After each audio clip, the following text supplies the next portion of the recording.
The interim CEO of the Memphis Transit Authority has officially been on the job for 1 month now. Bakara Malden is no stranger to the organization. She's been serving as deputy CEO before becoming MATA's interim leader, the first female on the first day of Women's History Month. Her appointment did make history because it is the first time that a woman took that top spot at MATA. This morning, Bakara Malden is here to talk about her current role and the system's future. I am so honored to sit down with you here on this historic moment. Well, thank you so much. I appreciate the invitation to be here. Okay, you said that this isn't something that you even took a pause to think about. You've just been working. So what's that been like? Well, you know, there's so many people that depend on the important services that we offer at MATA. And so I really hit the ground running and listening to our community, listening to our employees, listening to our board of directors who are charged with the oversight of the organization, just listening to any and everyone that has ideas about where MATA should go from this moment.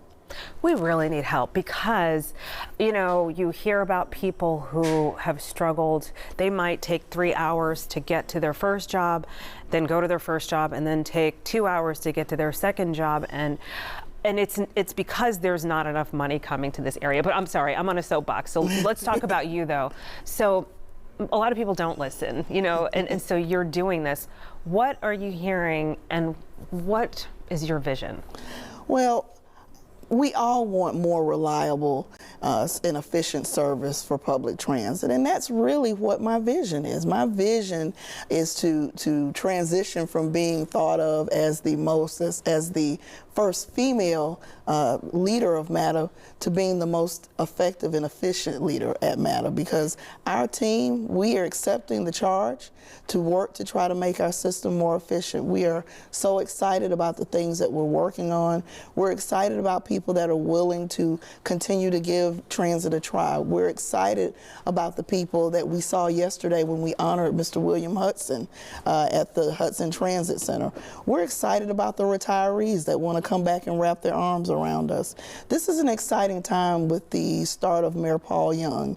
And so this is an overall time of transition, and we're just excited about MATA being a part of that transition. I remember when Mayor Harris, the county mayor, wanted to make the wheel tax go towards transportation. There have been all kinds of ideas, and it's been hard to get community, like full community investment in transportation. Talk to me about what you're hoping to do to shorten these wait times. Well, we're working on a lot of things. Hopefully you'll be hearing about new buses rolling out soon. Well, actually not hopefully, you will be hearing about new buses that will be rolling out soon. We're looking at how we can make our routing more efficient. We're just looking at a lot of ways that we can, with the funds that we have today, make transit service better. Now, we're also building bridges with our local elected officials as well as our state and federal officials to try to bring more money into the Mid-South so that we can transform transit and make mobility better for everyone who's around. And you mentioned listening, and so when you listen to the users, what are your hopes to help users be heard? Well, we're having an open house at the end of the month where people will get a chance to talk to people all the way from routing and scheduling all the way to even meeting me, perhaps. We have opportunities where you can email to ridersfirst@matatransit.com. We're providing information on our website at matatransit.com.